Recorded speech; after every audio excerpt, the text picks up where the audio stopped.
Hi, guys. Welcome to the Soul Goals Podcast. I'm Dawn, and I'm so glad you're joining me. This podcast is dedicated to bringing people's stories to light and hearing their journeys of inspiration and self-growth. It's also about connection and knowing that you are not alone. Each week, I get the chance to sit down and talk with an amazing soul, someone I've had the blessing of meeting or following in my life. I am so very grateful for my guests and their openness and their vulnerability. Real conversations and stories are shared here in these interviews, folks. And I hope that you can find some inspiration for your day, just as much as I've been able to find by hearing them. Everyone has a story, and every story matters.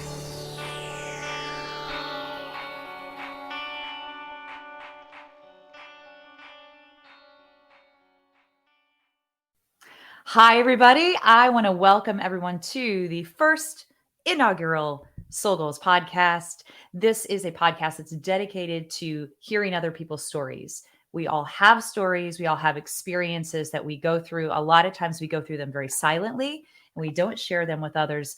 But my hope with this podcast is that someone can hear the words that they need to hear to be inspired, to be informed, to be educated on whatever it is that they may be stuck in the middle of, or that they may have gone through and they are looking for connection with somebody else with a similar story. So without further ado, the Soul Goals Podcast, episode uno.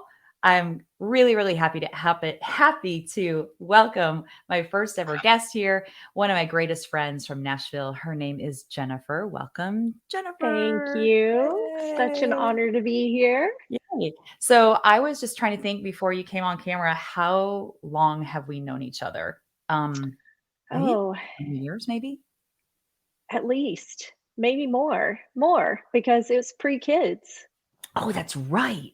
Yeah, I was thinking about our pre-kids. kids. No, you're right. It was before kiddos. Yeah, I know. Right. So We're we go old. ways back. Yes. Jennifer has a really intriguing story that I think has become more commonplace, maybe in the last 15 to 20 years than a lot of us really want to talk about. I really want to be able to say that this is happening, but it's important to say this is happening. And through the journey that Jennifer went through, I really feel, after speaking with her the other day, I really feel compelled to share this information and to have her share this information because it's stuff that I think newly diagnosed people with breast cancer may not understand. So I kind of put the cart before the horse there. Jennifer, you go ahead and give us your information about the journey that you have traversed for the last 2 years.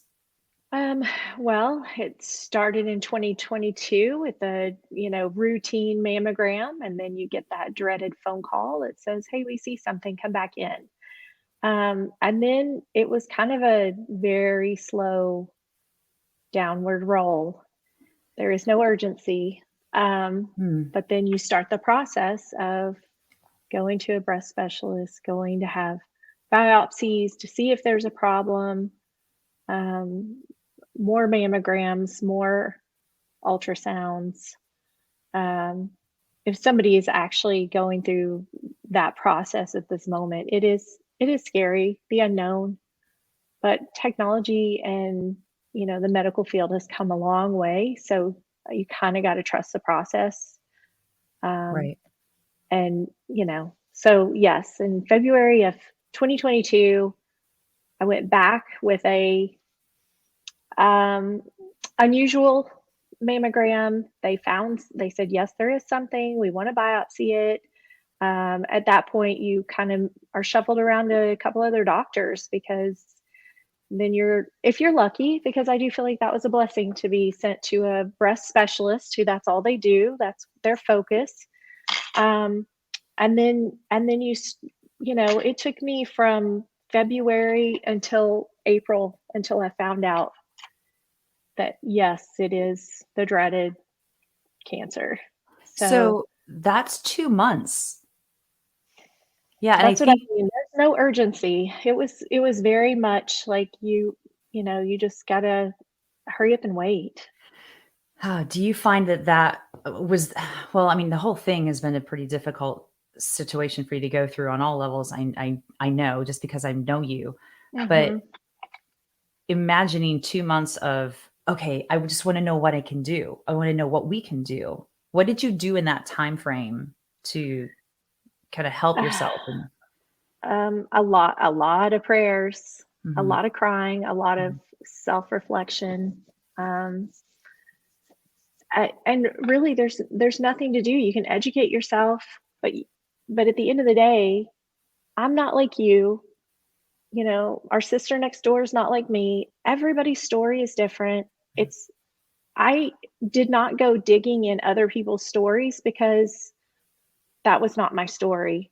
And I knew it wasn't going to be my story. It didn't matter if theirs was hugely successful with nothing or, worst case scenario. But I knew that my story was my story. correct. Yeah. So I wanted to inform myself, but I didn't want to speculate on how far it could go, Yeah. you know. That's I've not heard you say that before. I think that's really, really valuable information because as much as we connect with other people that have the same experiences that we do, I think the value that I hear in what you just said is that you're unique. Everybody's unique in that Mhm. similar experience. So Mhm. figuring out that you are you and not comparing your process to another's process, but rather Mhm. taking their information and going, okay, what can I use that's of value to me in my process without comparing? Exactly. Yeah. So Exactly. when you discovered something was wrong, what was the first thing that popped up? Did you think, oh, this isn't really anything? Oh, I'm really kind of weirded out. What was the emotion that you had when you first initially? Because I think a lot of women that I have talked to in our age demographic they've been both sides of the fence. Mhm. Like, oh, this isn't me. Yeah, it's nothing to worry about. And some are just like, whoa, what is happening? Yeah, I think for sure that first initial callback, I was like, "Oh, I'm not worried about it." I've had callbacks before. It's not gonna be anything. So when it did get serious quickly in that they're like, "We need you to come back and we're gonna do X, Y, and Z," uh, you know, more ultrasounds, more mammograms, more biopsies. Um, yeah, you could go down that kind of scary rabbit hole of how low can we go. Um, I feel like I definitely had that mentality of that's not going to happen to me. That's other people. I Mhm. live a healthy lifestyle, Yeah. and no, it was right on point. Now I have to say my outcome was beautiful to have gone through this. I mean, I feel like I'm one of the lucky ones in that it wasn't as aggressive as they can be. Yeah. And that's probably some of the reason the doctors were not in a huge hurry and their urgency was not in let's get this out. That was another thing too. I wanted to know like what are my options? Mhm. I know that there are people that are just like just get this out of me. I don't want any part of this. I did not have that kind of mentality because I really wanted to know, well, how can I do the minimal to my body and still have a healthy lifestyle? Mhm. So I wasn't in a, I did not have that kind of mentality. And I know, I feel like there's like 50-50. There's people that are like, just get it out of me now. Yeah. And then there's people that are just like, well, hold on, let me see what's going on. Yeah. Are you happy that you did it that way? Look, if you look back at it in that process? Yes. Yes. Yeah, one of your questions was what could you change? And I Mhm. don't mean to skip up there, but No, you're I'm good. like there were some frustrating things through the process, but at the end of the day, everything worked out. Mhm. And I have no regrets Yeah. other than, things I don't have in my control. Right. Uh, I think that's another thing that sometimes women that get that diagnosis are thinking, what did I do? Like, what was yeah. in my control? It must have been something that I contributed to this because I'm so young. Because did you care to share your age, or did you give an age? I was 48, right? 48. 48 when it all Yes. started for you. Or Yeah. maybe I was 47. Yes. I can't remember. I was 47 or 48. I was young. Yeah. And so No about that. history, no family history. Yeah. No, I'm kind of a lone duck out here. Yeah. That's weird too. That was I kept and I'm not gonna say I had this perfect attitude. I definitely did not. I definitely had those moments of, "I don't understand, why me?" Yeah. And like my body had betrayed me, Yeah. and it didn't. It's just what it was. Right. It just happened to It just be happened. a part of your process. Mhm. Um, when you first found out and you got all the pieces of information, I'm curious to know how you shared that with your family, because you have 3 children and a husband, children of varying ages from out of college to still in high school. Yeah. Um, so, Daryl was with me, of course, so he was firsthand for that information. I have to say that even thinking about it now, that was the hardest thing to Yeah. actually speak those words of, "This is what's going on," was so hard. Yeah. That was the hardest thing for me out of all of it, Telling your kids or being able to just verbalize it. verbalizing it. Yeah. Yeah. Because, there's a hierarchy of who knows what when, and, you know, it was hard. Yeah. I know your you're super tight. How did uh, uh, how did they take the information? How did they rally with you? So, that was something that I learned is that people will, uh, take the information the way you present it to them. Yeah. So, if you present it in a, I'm not worried about this, positive attitude, your attitude dictates a lot. Yes. And, I think that was something that was beneficial to me. There's people that had to know immediately, like my mom and Mhm. my daughter, because they were aware of what was going on. So I had to give them information almost immediately. Mhm. After that, I paused for a minute because I'm like, I need to process myself without just vomiting all over everybody. Yeah.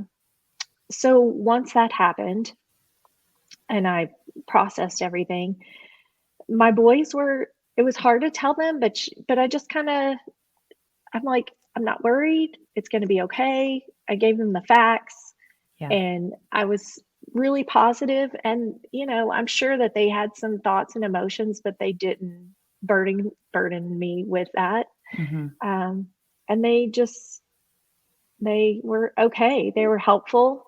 Mhm. Always, everybody was, always very considerate and helpful. And I know that's what, most people want to do when they hear something like this. Yeah, Yeah. yeah. And I think, I wanna go back to you saying it's how you present it, because I Hmm. think with any diagnosis, any kind of news that could be, life altering like this, Hmm. and sharing it with the people that you're closest with is hard enough, as you explained, but then, your attitude really dictates how it's taken around you and how it's lived around you. Does that make Yeah. sense? Yes, exactly. That's exactly right. It Yeah. is. Um, I'm totally jumping ahead. I wanna go backwards in just a second, but since we're kind of in this vein, like, how did the diagnosis as a whole change your life? Like, in terms of your thought process, your mentality, your relationship, the viewing relationships, connection, anything? Well, it puts things in perspective quickly. That's like uh, yes, yes. because, from the time you get a diagnosis with little information and try not to let your mind go down that, as far down as it can go, it changed me in that I feel like I first stopped and I'm like, I've wasted my life. I didn't do the things I wanted to do. I didn't treat people the way I wanted to treat them. I didn't love on my Mhm. family enough. And then you kind of pick yourself up and you're like, no, I'm going to take whatever, nobody's got a guarantee in any life. Nobody has a guarantee. So Right. there's no guarantee. So from this moment on, live like there is no tomorrow. I mean, I know that's such a cliche to say, but do your best life. And Yeah. I mean, so much prayer. I think if anything, I got closer to God. I became at peace Mhm. with where I am and where God has put me in this world, in this life. And I don't know what his plan is for me, but I'm open and ready for it. And I guess that was the biggest thing is that I trusted that God had me. It's not going to end exactly like I wanted to, Mhm. but he's got it. And it brought me closer to him. It brought me closer to all my family Right. because they're, it's kind of a wake up call. It sounds like it was you found a place of relief almost by giving Oh it yeah. over. Oh yeah. It was the most peace that no doctor can give you Yeah. because they have no guarantees. And Yeah. it was peace that nobody on earth can give. Yeah. And that piece is something that a lot of times people that don't have a diagnosis like you had or don't face some kind of life altering situation don't go to, don't get the opportunity to. And I'm not Well, saying, that's oh, it's right. great that you had something terrible happen, but when you it puts things in perspective, that's a really big perspective thing for me to hear you say. I think that there's a lot of people that get to the end of their life and are like, oh, I have so many regrets, so many things. The Yeah. things that you said first, it was almost like you had that moment while you were fully alive to be, Yeah. okay, I have a choice. Yeah. That's right. That's absolutely right. And there's adversity, which then brings on joy and healing. And I mean, it's a full circle moment for sure. Yeah. So can we talk a little bit about how you went through the process physically? Because I think I know when you shared your story with me initially, I was like, oh my gosh. And I automatically went to, I'm going to call blah, blah, blah. I'm going to fix this. I'm going to get a hold of this one. I'm going to call this person Uh-huh. because I know she had this and I'm going to ask her what she did and who she talked to. And I'm going to Hmm. give you all that. My mind is just going, fix it, fix it, fix it. Right. But, Yes. I, Yes. but I do know that you had so many There were ups some and downs. frustrating moments. Yeah. There were definitely some frustrating moments. So yes, and you reminded me of that because there's so much I've forgotten. Um, I'm sorry if I did Oh, like no, no, but I did. I mean, I remember the frustrating moments. I think it was the details that I seemed to just like, "Meh." okay. Um, yeah, but yes, so from start to finish, you meet with your breast surgeon. She gives you the news. You kinda you go in and you get the MRI to see if there's anything else, and of course, they found more. Mm, Um And so at that point, it was a conversation of lumpectomy or double mastectomy. And of course, I was like, I kind of want to, I mean, they're not great, but I kind of want to keep what I got. got you. But Yes. Okay. so at the end of the day, they, it ended up that, we went with the double mastectomy. But yes, then you're in the process of meeting with a plastic surgeon who works with your breast surgeon. So they have to be a team. And I think that truly in this process, those were things that were frustrating in that you're trying to I'm not there electively, in the Yeah. plastic surgeon's office. And I think that was part of my frustration is like, I need I need you to hold my hand. Yeah. I need you to hold my hand and Yeah. and help me along this journey because I didn't ask to be here. Yeah. So, that was the frustrating thing, I think, was, you know, being in that situation. So Having to deal with it's almost like you were the middleman between all of these different points of reference that had to you know, Oh, yeah. conspire Well, I together. guess I was the subject more than the middleman. The middleman might have some We'll go with say. that. That's why absolutely. Yes. Yeah. So, Um, like, all of that being said, when you decided to have the double mastectomy instead of the mhm. lumpectomy, what went through your head? Because I know we joke about it because we're friends and it's like, okay, like they're not great, but you keep what It God gave me kind of thing and yeah. all the things that we laugh about. But like, Well, how did that affect you? well, at the end of the day, when you're looking all the pros and cons and you're going through it, a lumpectomy is wonderful. I would have definitely had to have had radiation, Okay. because I mean, lumpectomy, they're just cutting out leaving everything as is, cutting out what needs to go. Yes. So I would have for sure 100% had radiation, which okay. Um, Once they found more on the other side, um, it became well, here's the issues that you're going to have to deal with in the future. Hmm. You're after radiation, your skin, it it will be disfigured. You'll be disfigured. You'll be disfigured. You'll have skin issues because of radiation. And then what if it comes back? Yeah. I mean, and I think they felt like your chances of it coming back are pretty good. I mean, it's not 100%, nothing is, but Yeah. it's still so, you know, it's the way we ended it, and honestly, no regrets. Yeah. I I feel like that was probably the best choice for me. I would never um, encourage that to somebody who feels like they would rather do a lumpectomy. I am all for that. You do what you think is right for your body.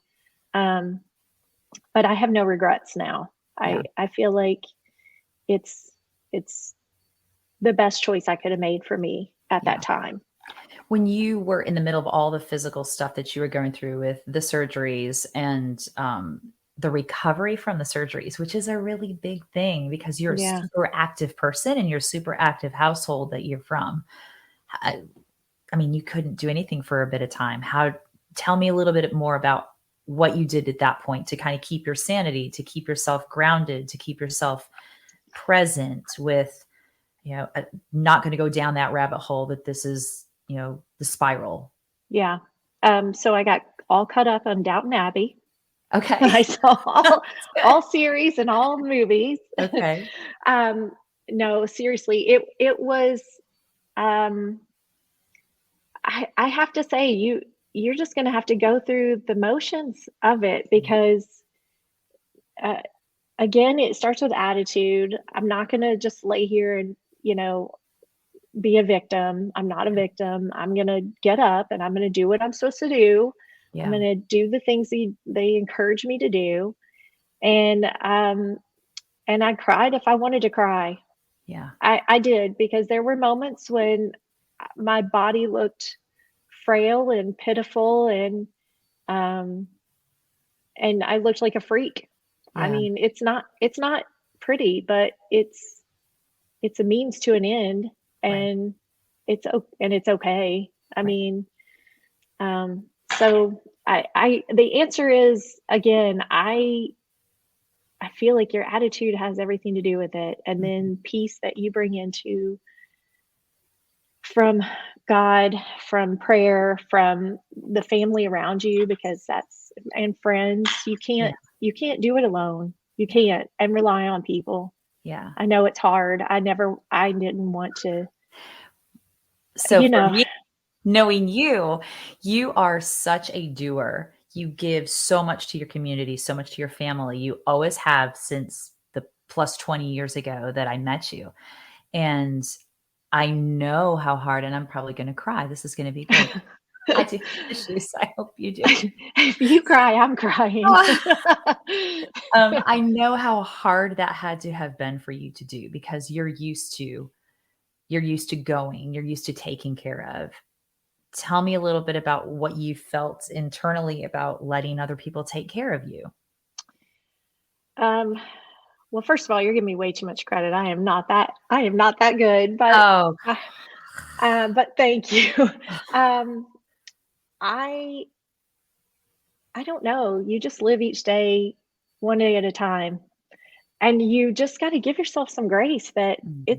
it's not going to be perfect right away. And it I know it is hard to just lay there and let people dote on you. Yeah, Um, but you just got to accept it and know that your body is healing. right, Accept that healing, that time to heal, right. and accept the love that you're being given by everybody around you. Mhm. What do you think is one of the biggest things that you have found to be most grateful for from all of this, most thankful for? And obviously, it's not something that you woke up and said, "Hey, let's do this today," you Yeah. know. But Um, what came of it for you oh my on that gosh. level? I would say I'm so grateful for my deeper relationship with God, Mhm, and I don't know how you would get through anything like that without His grace, mhm, because there's no way I did that on my own. I right, didn't. I did not. The second is I'm thankful for my body. My yeah, body is strong and it's capable and it's wonderful. And yes, I still have cellulite. They didn't take that away, but I it is it's I'm grateful for it. mhm.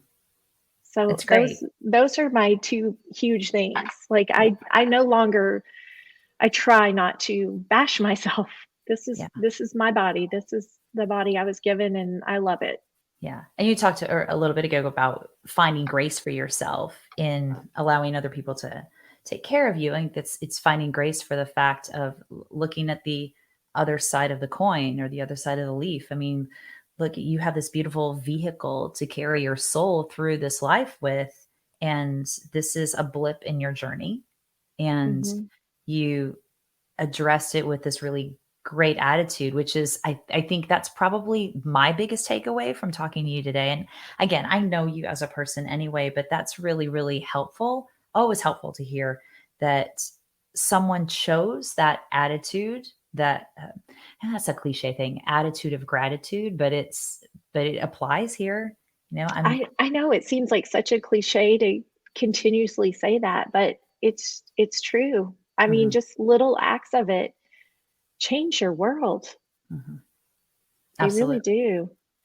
Do you see changes in your family since all of this has gone on?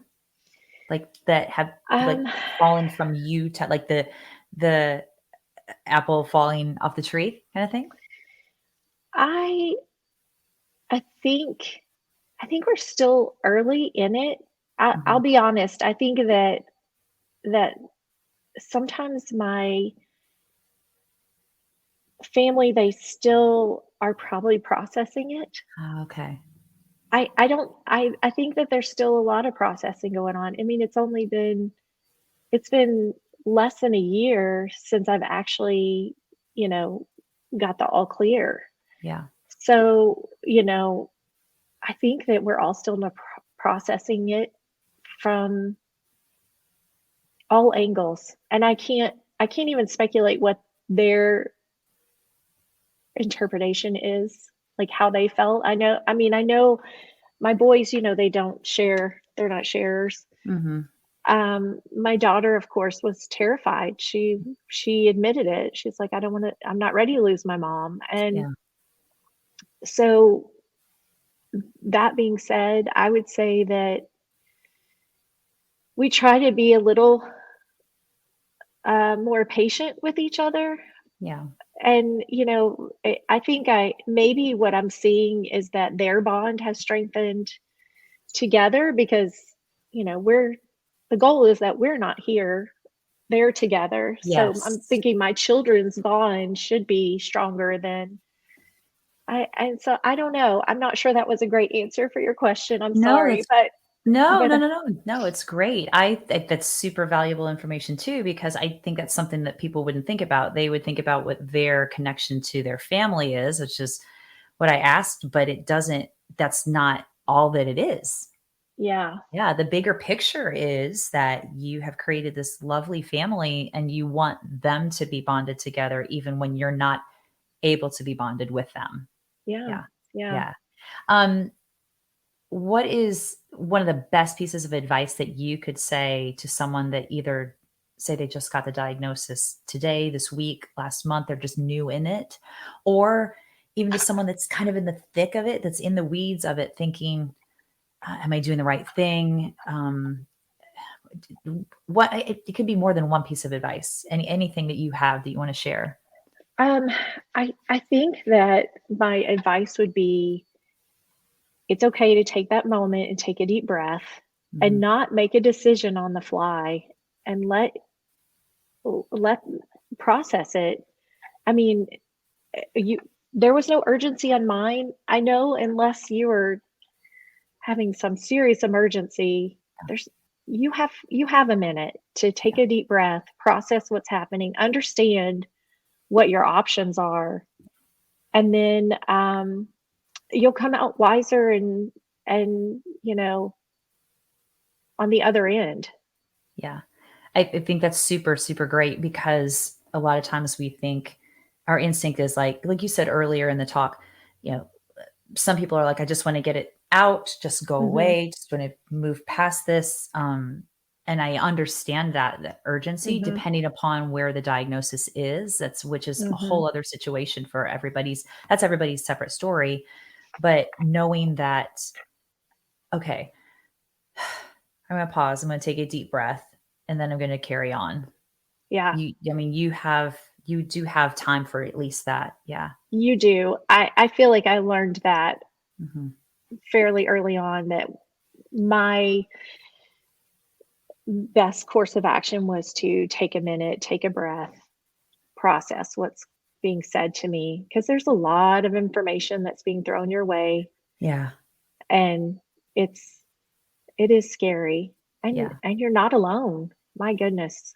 If you want a shoulder to cry on, there's always somebody there. I mean, I know everybody approached me and said, "Oh, I know so and so who, if you want to talk to them," and that's so kind, and Hmm. it does kind of ease your nerves a little bit. Even you presented something, and that actually calmed me down, because Aw. I felt like, okay, I can overcome this. Yeah. Other people have overcome it. I can do it too. Yeah. So it does help to hear situations, and accept the love that people are giving. Yeah, that's a big thing. I think a lot of people don't feel good doing that. Like they just don't feel Mhm. comfortable doing that. So, Mhm. you had, and this is, I would consider this to be a life altering situation for you. I mean, Oh, yeah. your car totally went to the left instead of to the right or straight ahead where you were intending it, right? Yeah. Like someone else was driving your car there for a bit. Yeah. Um, from all of that, do you have a motto? Do you have a piece of saying, or do you have like a mantra in your head? That sounds like a corny cliche thing too, but like Um, if you had to choose what your life goal, life motto would be after going through all that. oh, I I I don't know. I feel like I keep saying the same things over and over again, but I definitely would say, you know, get up from the fall down. You're going to be okay, and trust that things are taken out of your life and put back in different ways, and it's okay. God has you. Yeah. So I feel like that's how I'm trying to live my life now. Like, there's craziness going on all around us, whether it's personal to me or just life in general, and it's going to be okay. Yeah. It Absolutely. may not, transition the way you want it to. I mean, but it's going to be okay. Yeah. I think we all have expectations about how things should look, or they're like someone else went through it. This is what it's Hmm. supposed to look like. But giving the roadmap, specific roadmap, and thinking that this is how it has to be kind of gets us stuck in Stuck. stuck in a Yeah, really yucky place. I Where are agree. you currently in your recovery? Like you said, you're a year in the clear right now? Not yet. Not yet. Okay. I am. I'm 100%. I mean, I have, an addition, but I am I'm 100% physically. I can do whatever I want to do. And you know, mentally I'm almost 100%, but it's I'll go I'll go back to the doctor. I guess it'll be in January for Okay. like 1 year. Okay. So Were you getting checked regularly afterwards, like every month, every 3 yeah. months? What was that Oh protocol? yeah. Well, because of the expanders and that process of having the implants. Mhm. Yes, I was in the doctor's office every 2 weeks at the plastic surgeons, and Yeah. they were working on getting me where I needed to be. Yeah. Um, so yeah, I mean that was quite a bit. And then I was every 3 months at the surgeon. They're just checking all the things. And then I didn't even throw in the oncologist. The oncologist is every 6 months. So Yeah. for now, I mean, I was at 3 months, now I'm at 6 months. So I Mhm. feel like that's a win. Yes. Oh, for sure. It just Yeah. sounds like you have a round robin of appointments that you were dealing with for a very long time. Oh yeah, that was all consuming for Yes. sure. Yeah. Um, where do you hope to be 10 years from now? So how old are you now? So it's like it's closing on retirement-ish age. Yeah. Where do you hope to be?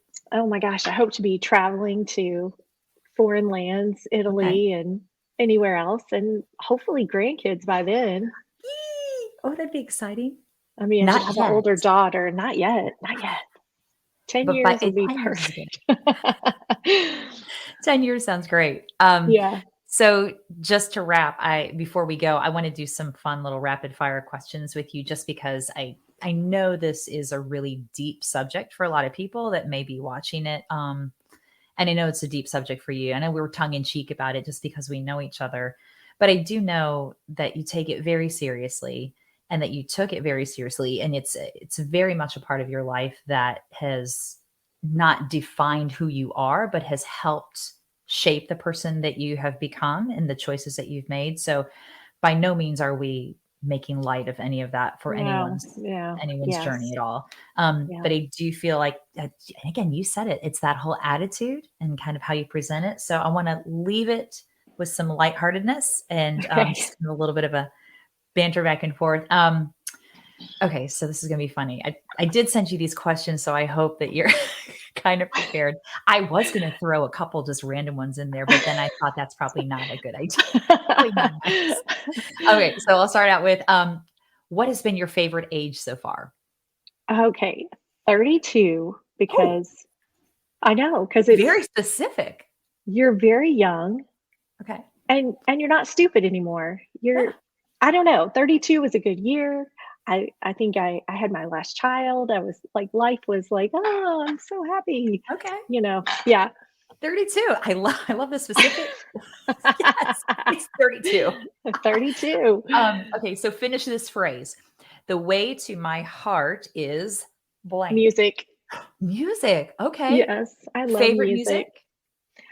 Oh my gosh. I have an appreciation for all, but typically I go for kind of indie rock or Okay. melancholy. I mean, I'm like, if I'm not crying, is it worth it? Okay, are we talking like you like to listen to it and jam on it in the car, or do you like to go to Yes. concerts? I What's all of it. okay. Yes. All Okay. of it. Um, Mhm. would you rather travel to the past or the future? The past, Oh, so I could go visit myself and give myself some words of wisdom. right. Pep talk. Yes. Yes. Hey, this is what is yeah, this is what you Yeah. need to know. Yeah. Let it go. All that silly, crazy crap that we worried about when we were I know. 16. Oh my gosh. I know. If only. Right. We could have that If back. only. Gosh, okay, and here's my last crazy one. What was your last Google search? That was so funny because the second question, I was Googling who was playing at Ascend. Okay. Who's the next concert I'm going to? Well, let's see. I don't know. The ones I was interested in were Mount Joy. but Okay. I don't think they're coming till October. And Arctic Monkeys, Oh, I've heard of them. yeah, They're good. that's good stuff. Yeah, Yeah. and I'm sure there were a ton more artists that were so good, but those are the ones that stuck out to me. So Okay. All right. Well, I'm wrapping this up. I'm so, so, so thankful that you gave this specific, like a large amount of time. We've been talking for a while. Thank you for that. I know your time is super valuable and I appreciate you sharing so vulnerably and so openly and so honestly with myself, with anyone else that may be watching this at a later date about your process and just laying it all out there. I think it's really, really a valuable thing to hear other people's stories because I feel like that's how we can potentially connect on the road of healing for ourselves personally, but yeah. also when you tell your story, it maybe heals another little piece of you too. So, Yeah, yeah. exactly. Thank you, Dawn. I love you. Mwah. I love you too. Thanks, Jennifer. All right. Bye.